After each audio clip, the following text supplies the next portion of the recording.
Professor Ilan Pape is a historian and author who's well known for his thoughts on the Israel-Palestine conflict. Welcome, Professor. Thank you, Eli. Good to be on the podcast program. Thank you. Thank you.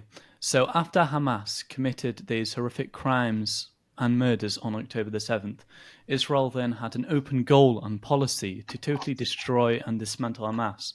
And they did go into Gaza, and now tens of thousands of people have been killed and over 1.5 million people have been displaced. What's your thoughts on this?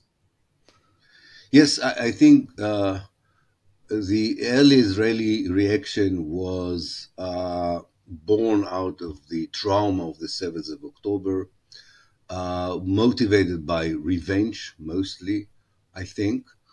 But as the weeks passed by, the more strategic Israeli ideas about how to deal with Hamas were exposed.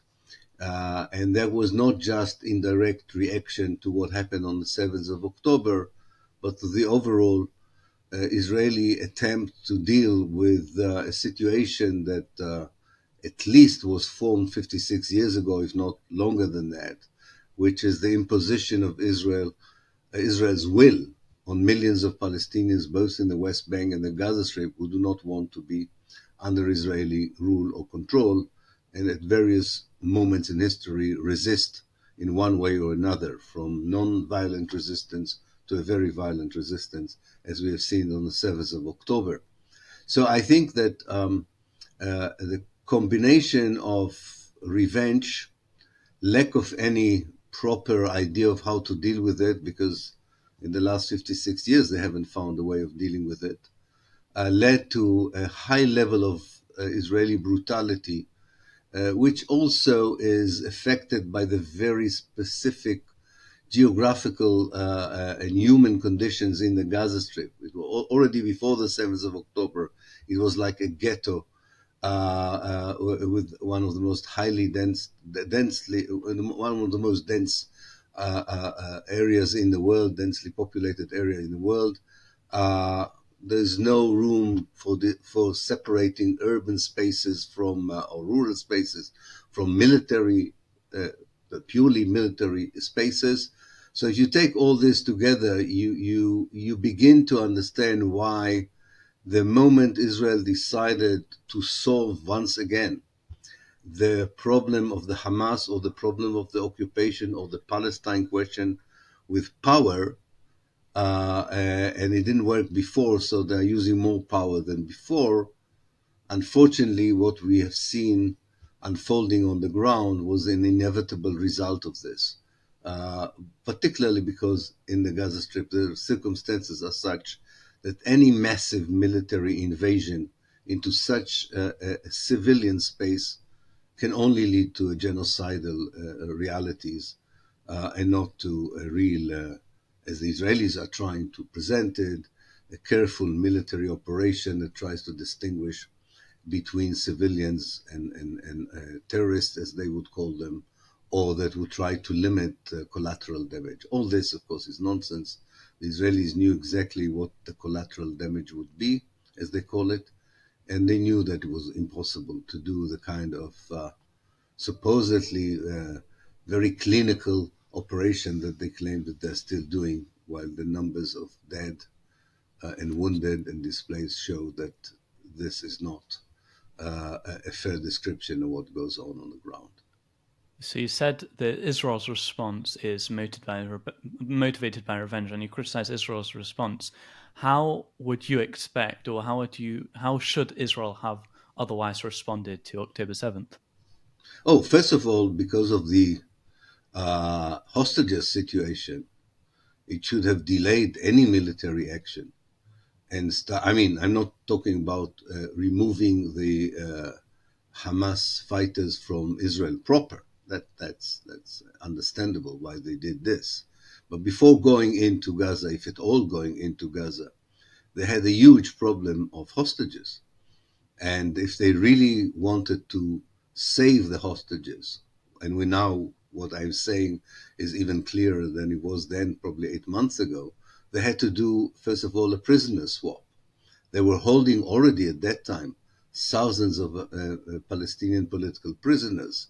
So the first thing they should have done was an exchange of prisoners, which they haven't done. And secondly, they should have taken sometimes to consider whether a military operation can really achieve the strategic aims that they have defined, namely destroying the Hamas. The Hamas is not just a military organization or guerrilla organization or terrorist organization. Hamas is a social, cultural, national Palestinian movement. It's a way of thinking. It's a whole world of ideas that is deeply rooted in the Palestinian history, in the regional history, and so on. There's no way you can uproot militarily a part of a liberation movement that is already fighting you for the last 120 years. And maybe it was much better to think about using allies in the Arab world and changing the whole attitude toward the future of Palestine and Israel instead of using all the military might in order to satisfy a sense of revenge or believing once more that they have the power to impose their will on the Palestinians. And we can see So, it's not yeah. working. It's definitely not Yes, working. so I mean, in terms of October 7th, so you're saying they should have taken a minute first to do two things. First of all, to actually understand what their goals are before going to Gaza and saying something like kill Hamas, and what does that even mean? Which I think other people are also starting to say, even pro Israel people are starting to say, what does that Exactly. even mean? And number two, you're saying they should have done a prisoner swap straight away. But don't you think that if you would have said, okay, you've just come in, you killed a lot of people, however many people it was, but it was a lot of people. Now we're just going to do a prisoner exchange. We're not going to retaliate in any way. Is that not going to allow it to happen again in the future? Well, the only thing that will allow it to happen in the future is what's happening now. Surely every Palestinian who was arrested in this operation, anyone who lost their families, that fuels the motivation to continue the struggle against Israel. Nothing that Israel has done is going to prevent not only another Palestinian uprising, and I don't know exactly how it will take place, but it definitely will take place. It will not prevent probably other groups in the area, such as Hezbollah or even Arab neighbors, if they would undergo a change of regime, for continuing and considering the military option, because all the other options of ending the Israeli colonization occupation is not working. So what I'm saying is that the fact that there's always bloodshed, or there are cycles of bloodshed on both sides, are not going to be solved by another cycle of bloodshed. There is a point where you must rethink whether your policies and strategies or your idea that the only way forward, and that's what Israeli leaders are selling to their society, that the only possible way of life is to fight, to struggle, to be involved in military confrontations, in cycles of bloodshed. When do you stop? You never stop in a good time. I actually would have hoped that what the 7th of October proved was that the sense that Israelis have that they have an invincible army was proven to be wrong. Now, if your army is not invincible, if it's unable to defend you, maybe you should think, what are the implications of this for the future? Other implication is that the army has now to show that it is invincible. Well, the 8 months have shown that it's not better equipped to fight than it was before the 7th of October. So that you have to think in a non-militarized way on the whole history and the whole situation in which you find yourself, as did some whites in the very last moment before it was too late, in the last days of apartheid South Africa. And this was a kind of thing that the white community in Zimbabwe has failed to see. And look what happened to them. The white settlers in Algeria failed to see. Those who were connected to the United States in South Vietnam failed to see. You pay a price for this if you don't look the reality in as it is, and you still build your hopes on military power, or you're motivated by a sense of revenge or supremacy, of superiority or inferiority complex. Usually they go together. This all has proven to be disastrous for both sides, both the Israelis and the Jews. But of course, I'm talking about something that the current Israeli leadership will not be able at all to develop. So, but you ask me what is my opinion. But let's be realistic. There is not one Israeli leader or any member of the Israeli leadership that is able to open his or her eyes and to see the reality as I described it here.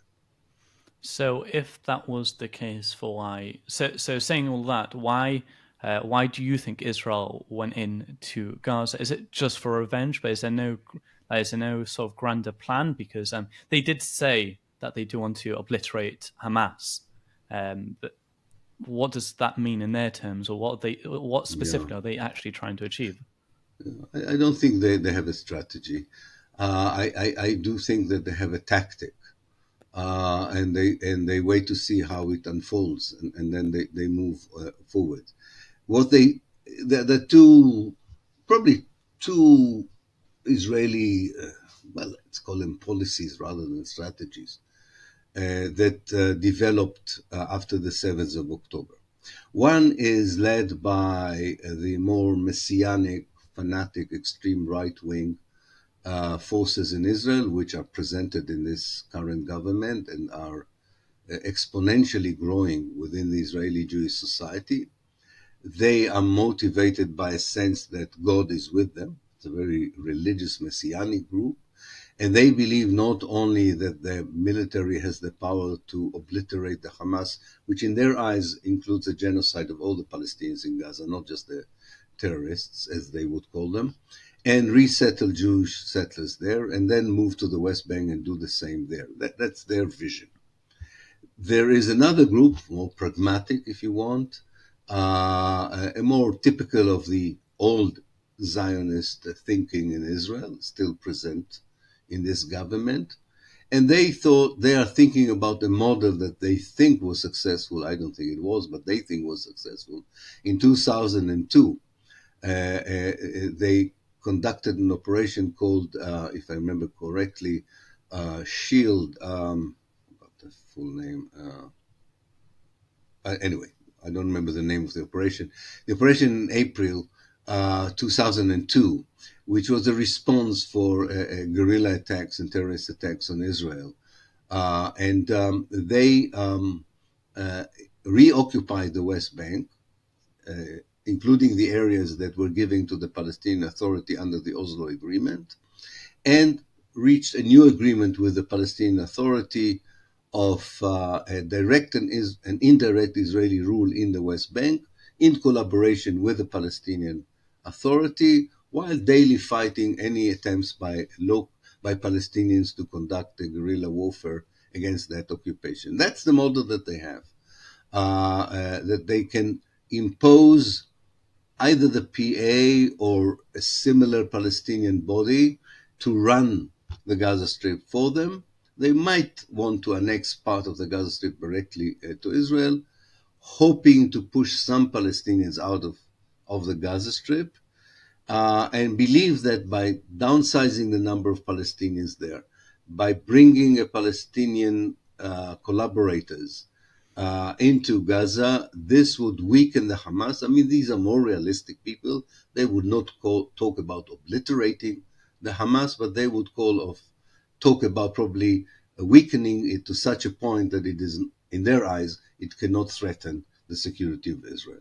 So these are the two policies. In between, you have a prime minister that one day leans towards the one and another day leans towards the other. So it's very difficult to know what he thinks, because his main motive is political survival, and he will go with whoever he thinks is going to ensure his survival as a prime minister now and in the next elections in Israel.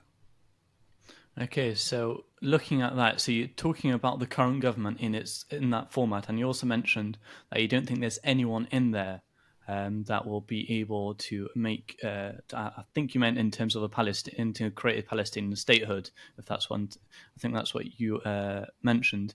Do you think this? Do you have any hopes for peace, for long term peace? I'm not talking about peace. I don't think I've long time ago stopped talking about peace. There's no hope for peace. There's no need to talk about peace.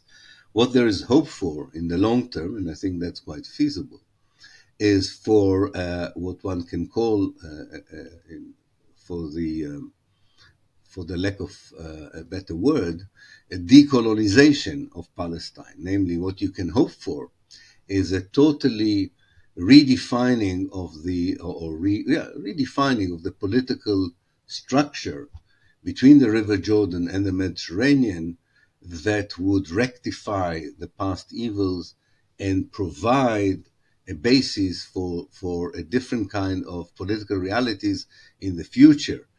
You can call it the one state solution, you can call it decolonization, but that's the only hope. I think it will happen eventually. My fear is twofold. One is I realize that even the best scenario of this kind of vision that I strongly believe in, because it has the element of equality in it and rectifying of past evil, that all the peace efforts until now have totally, both elements were totally disregarded. The twofold kind of worries that I have is, first of all, that it's a long process. And in the meantime, I'm very worried about what would happen even if there is a positive movement towards such a solution. And secondly, I do believe, regardless of what I want or envision or my friends are envisioning, I think Israel is disintegrating, is collapsing as a state. Not just because of what's happening in Gaza. I think Gaza was like, it's like a quake in an earthquake that gave a strong blow to a structure that already had extensive cracks in it, in the foundation. So this kind of collapse can create a void that, if there is no proper plan to or idea of what should replace it, can be a very long period of chaos. And we have so many examples around us where we are in Palestine. Syria, you can see that if a void unfolds, you can either have the scenario you have in Syria, a chronic civil war. You can have the scenario that you have in Yemen, in Lebanon, two failed states that can hardly get it together, hold it together. Similar things are happening in Iraq. So there is a whole issue here of something that I believe is going to happen, with regardless of what I think should happen. But then the question is, are we just observing it, or can we offer something, all of us who are living here and involved here, to make sure that that void is filled by something more constructive? For sure, the two-state solution that the hegemonic diplomacy is talking about is totally irrelevant anymore, to my mind. Why is it Uh, irrelevant? yeah, it's irrelevant. I think it's not. It is a dead solution that is already been lying in the morgue for many years. We were not invited to the funeral of that dead body, but I think it's not working, and we have to rethink of something that is is a huge challenge.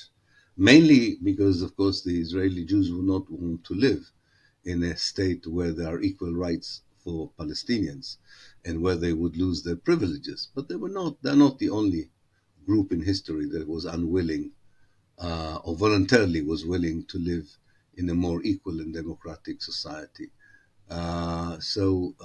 This is where we are today, I think, in a historical process that shows the failure of the imposition of a settler colonial idea such as Zionism on the heart of the Arab world, the heart of the Muslim world, very much like you imposed a white state at the heart in South Africa. And there are options which are positive, which are good. But I don't think most of the Israelis are right now partners for any positive thinking about it, and therefore they are contributing themselves to accelerating the process of collapse and disintegration. The question is, will the Palestinians be able to offer something that the region will go along with, that the international community would go along with, and then hopefully maybe there will be a number of Israeli Jews who also will join in thinking differently about the future. Okay, so let me ask you a few questions on that. So Yeah. you said about a two-state solution you don't think is a good solution. It seems, for me, it seems to be the best solution, where there's a Palestinian statehood, there's Israeli statehood, and the Palestinians have their own rights. In term, but of course, then this is just like you say two-state solution. What does that actually mean? You need to go into much more detail. But as it is, it seems like the most diplomatically wanted solution for the Israel-Palestine conflict. And so why don't you think that would work? Number two is, by a one-state solution, what do you mean by that? Do you mean the whole of Israel currently to be Palestine? Is that what you mean? So, first of all, the two state solution at best offers the Palestinian 20% of their homeland, offers a solution for 30% of the Palestinian people. It's like you have a disease and you offer something that would treat the wounds of the hand or the symptoms on the head, but you're not dealing with the actual problem. You are just dealing with part of the problem, hoping that this would satisfy somehow those who were colonized, those who were dispossessed, those who were ethnically cleansed, to be happy with a Bantustan in the West Bank connected through Israel's goodwill with the Gaza Strip, without the right of return for the Palestinian refugees, without a proper capital, with a demilitarized state, and then they would say, this is what we are fighting for.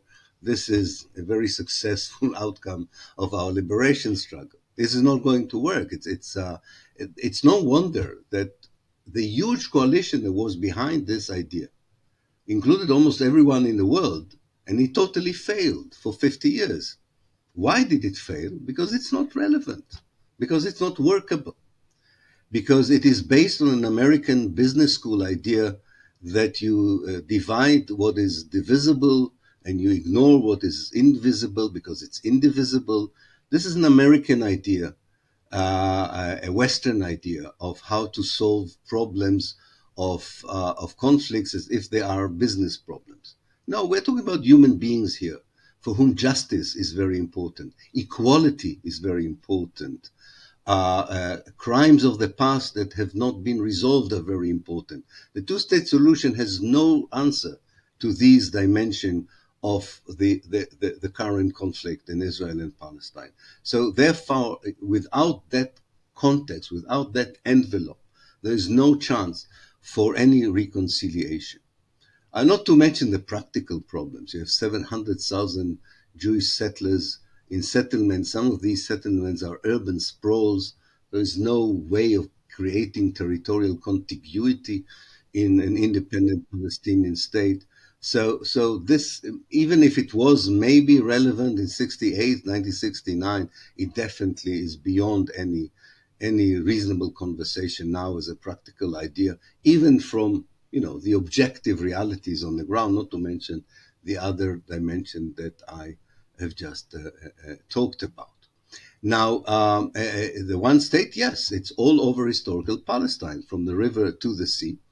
You have 6 million, roughly 6 million Jews and 6 million Israelis, and you have another 5 to 6 million Palestinians who are refugees. And you need to find a political structure that promises equality for everyone between the river and the sea, and a way of allowing those Palestinians who want to return to come back. And the last thing I would say, what characterized the so-called peace efforts until today, and this is another reason for its failure, it was never led by the Palestinians themselves. All the peace efforts, including the two-state solution, were an Israeli-American idea to which the Palestinians had to respond. Now we need to find a Palestinian program for the future and let the Israeli Jews respond to how the Palestinians envision them within not only Palestine, the Eastern Mediterranean, the Arab world, hopefully to create a reality that would be a win-win situation for both sides. So, a one state solution, what you're saying is where Jews, Muslims, Christians can all live together in the same country under peace, and it's not ruled by Jewish law, it's not ruled by Sharia law, it's ruled just by the governing body. It's not like a specific religion, but it's people living together in peace. Yes, very much as the PLO suggested in its charter. It called for the creation of a secular democratic state all over historical Palestine. Yes, yes, I think that's what we mean by that. It's not a religious, it's not a Jewish state, it's not a Muslim state, it's not a Christian state. It is a state for all its citizens, which are equally treated regardless of their gender, nationality, religion, and so on. Something quite a few countries in the world are enjoying. There's no reason why we in historical Palestine should not enjoy a similar reality where our individual identities and collective identities, all of them are respected by the same state that provides the same services a state provides for its citizens, whatever our identity is, and not the apartheid state we have now in Israel. Okay, so once again, two questions. First of all, do you think that's ever realistic, where people of all different religions, all different nationalities, just live together in peace? And number two, do you think, as many people say, that Jewish people deserve a state? First of all, we already had a country called Palestine until 1948, where Jews, Christians, and Muslims lived together. Not only there, by the way, they lived also, they coexisted also all over the Arab world before, definitely before the arrival of Zionism into Palestine, but even after the arrival of Zionism to Palestine till the creation of the State of Israel. We have a past model that worked. One of the problems we have in the Middle East that we're trying to borrow the nation state model from Europe, the Westphalian nation state, and impose it on the realities of the Middle East. Before the imposition of the European nation states on the Eastern Mediterranean, which happened at the end of the First World War, there was a political structure led by the Ottoman Empire that enabled much better coexistence by different communities and different religions. So yes, I'm not saying this is a happy marriage or should be a happy marriage. This would be an effort to have a proper dialogue of coexistence, of live and let live. But this is a far better challenge to build together than to continue the present reality. So yes, I do talk about coexistence, by the way, not only between the three religions. The mosaic of the Eastern Mediterranean is not just Christian, Muslims, and Jews. You have Alawites, you have Shiites, you have Druze, you have Yazidis. You have so many communities that cherish their collective identity, but don't demand that that collective identity would be a state identity. So we have to go back to that structure, and I think Palestine can be an important part of this new structure. As for your second question, whether it's realistic or not, I'm an activist that believes in what is just and what I'm fighting for with many other friends. If I would only bow to realpolitik, I and my Palestinian friends would have long time ago given up any chance of liberation and decolonization. So for me, this is not a relevant question because I have no idea what would be the circumstances in 10 years' time, what would be the world development, global development that might change totally the global balance of power, the regional balance of power. What I do know is that there are many, many people among the Palestinians who want this to happen, and that's very important, much more important than the question whether it's realistic or not. There are lots and lots of people in the Arab world and the Muslim world who want this to happen. And there are more and more people in the global north who begin to believe in this. So yes, it has a good chance. I don't know exactly what are the chances and when will it happen. But I remember talking to people in the ANC, and they told me that one of the most important factors that tilted or improve the chances of the ANC to end apartheid system was an unexpected event called the fall of the Berlin Wall. The moment the Cold War ended, it was clear that something which was unthinkable, that the United States would join the sanction regime on South Africa, happened. And there was such an important factor in accelerating the downfall of the apartheid regime in South Africa. It was not the exclusive, of course, reason for that, but it was a very important factor in it. So I do think that the question of realism, again, comes from this business world of the United American sciences. It's not always that relevant and is not an obstacle and shouldn't be an obstacle for thinking out of the box, of believing in a different vision and a scenario, and injecting the kind of thing that political scientists usually tell us to exclude from any analysis, which is moral issues, issues like justice, faith, commitment, and so on. These are unmeasurable quantities, kind of, or impacts on reality. So I do think that in my world it is realistic. In the world of probably most American, most diplomats and policymakers in the world, it would sound unrealistic. Yeah. No. Okay. And in terms of, I want to go back to Jewish state just for a second, just ask one more question on Yes, of that, course. which is taking Israel aside. So Israel in particular, that could be an argument, is that Jewish state. But in general, taking Israel aside, do you think Jewish people deserve a state? No, no, No? definitely not. No, no. The Jewish people, the Muslim people don't deserve a state. The Christian people don't deserve a state. The Buddhist people don't deserve a state. People of faith deserve that their faith and religion should be respected. People who are part of a national movement deserve a state. Judaism is not nationalism. Judaism is a religion. Zionism is an ideology that believes that Judaism is a national movement. But most Jews, even today in the world, don't believe that Judaism is nationalism.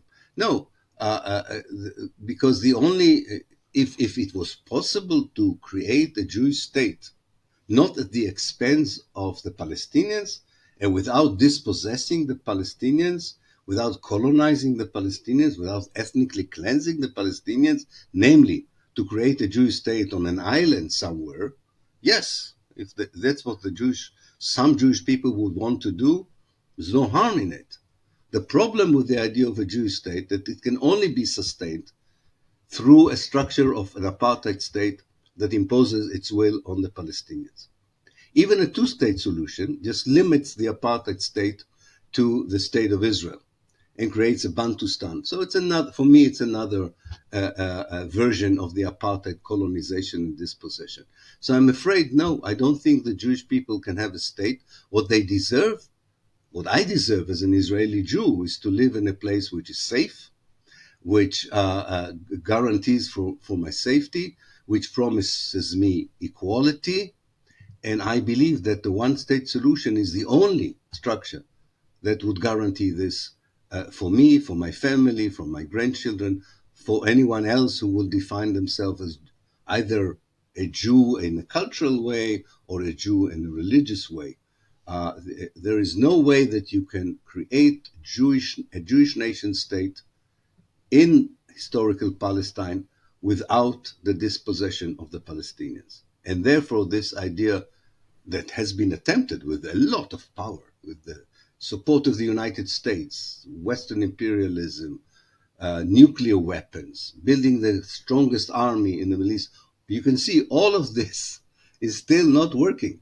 It's not working. You cannot impose it. It's a settler colonial idea that you could have, as you did in the United States and Australia, you could totally genocide the local people.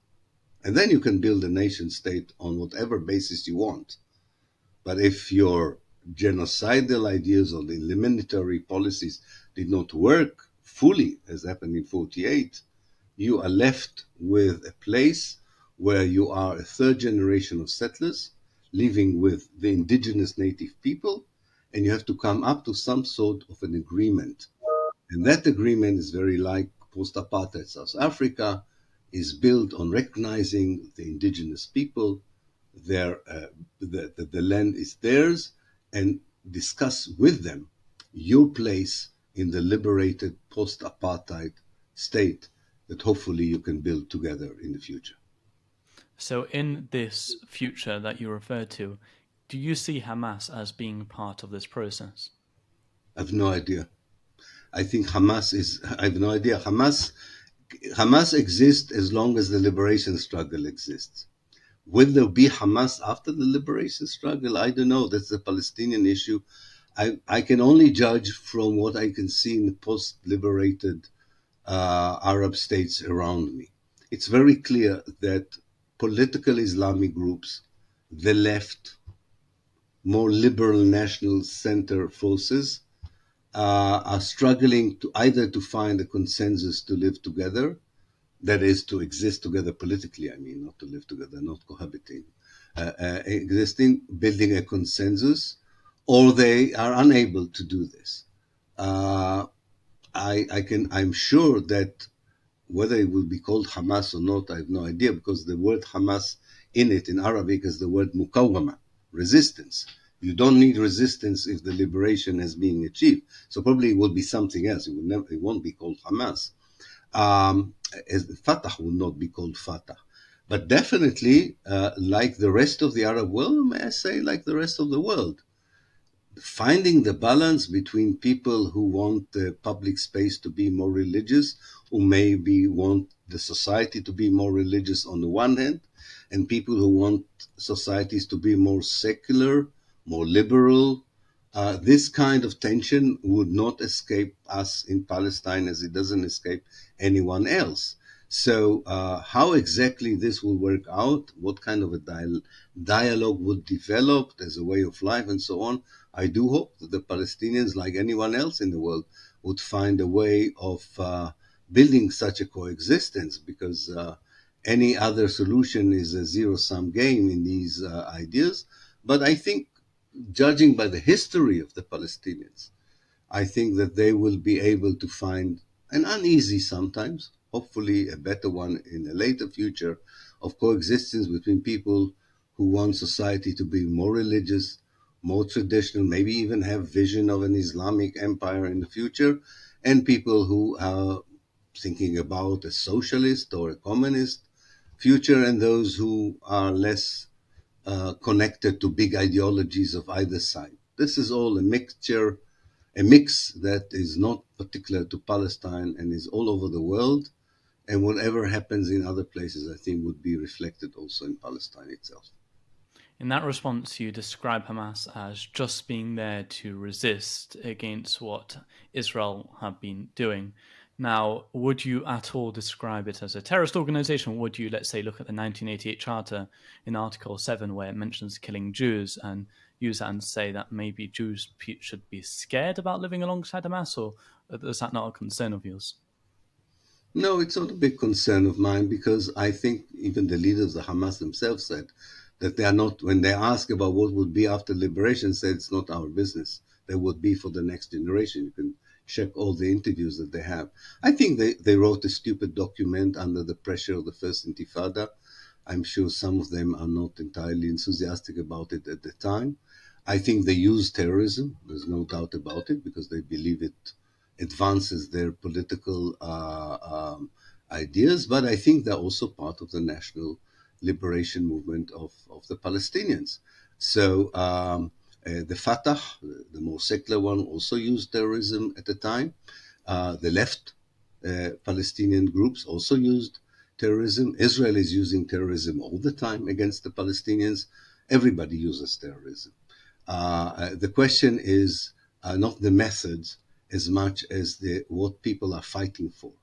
And I do think, in the end of the day, whether people are thinking in ideological religious terms, or ideological Marxist terms, or ideological nationalist terms on the Palestinian side, the focus is survival. Survival against a state that is still determined to get rid of them. And I think that's the main motivation. That this is also enveloped by some visions for the future is understandable. People in the left of the Palestinian spectrum are not just talking about ending the occupation and bringing back the refugees. They are talking about a united socialist Arab world, which is as utopian as a theocratic Islamic state in the future. So I'm much less interested in these utopian visions for the future, whether I like them or not.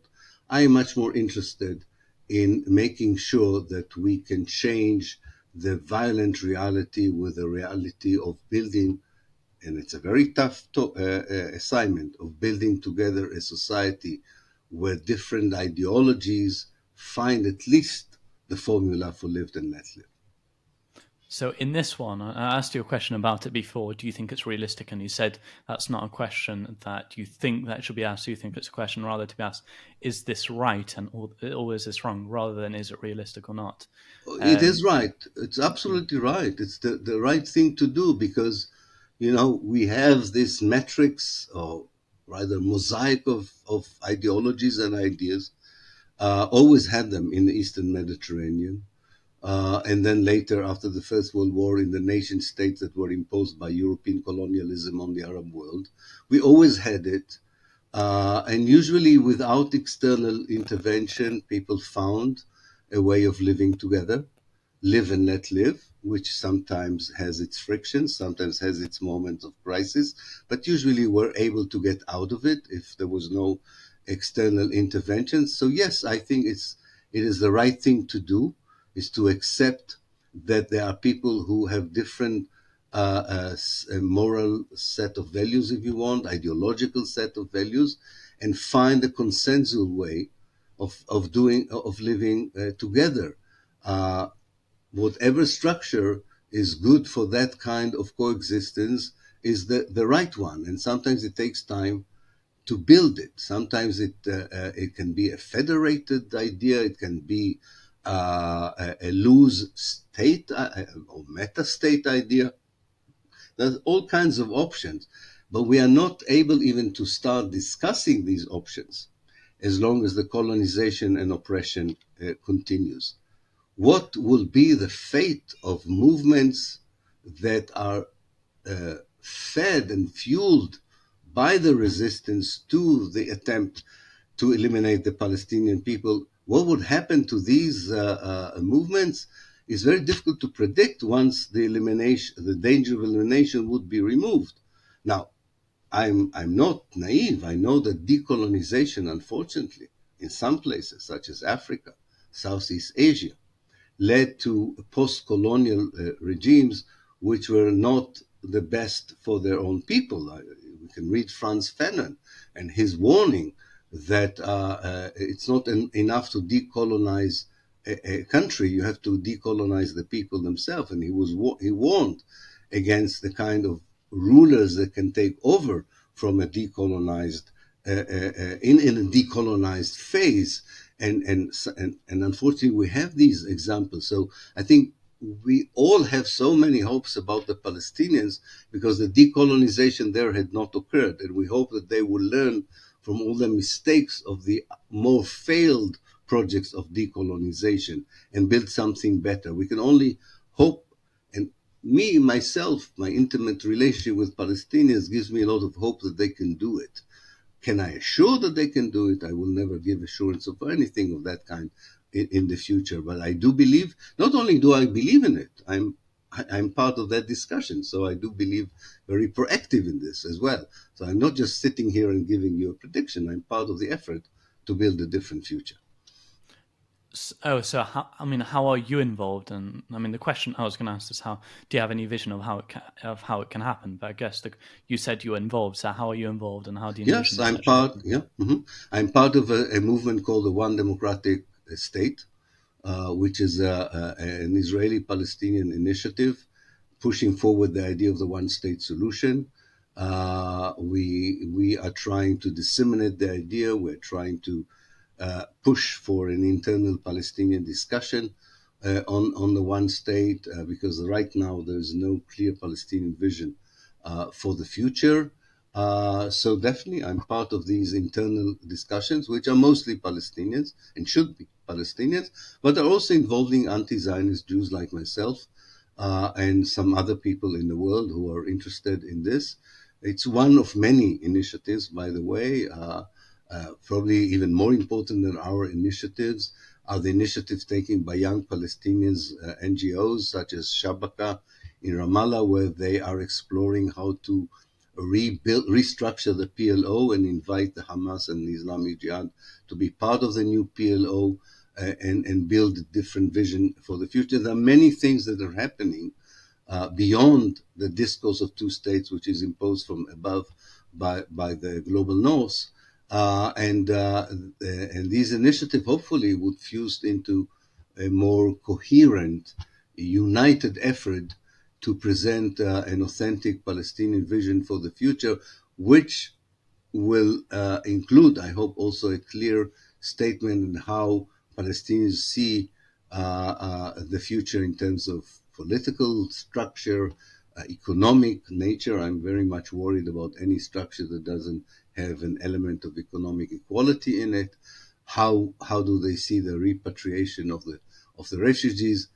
How do they see the collective Jewish identity in such a future? There are many questions. What will be the future of the settlements that were built in the West Bank? How do you redistribute natural resources that were robbed from the Palestinians? How do we deal with ecological challenges? What is the organic connection to the Arab world that Israel has robbed the Palestinians of? There's so many issues, and we wasted 56 years talking about a two-state solution instead of talking about these issues, which are the only keys for a better solution. Thank you so much for coming on, Professor. Thank you, Eli. Thank you. Thank you.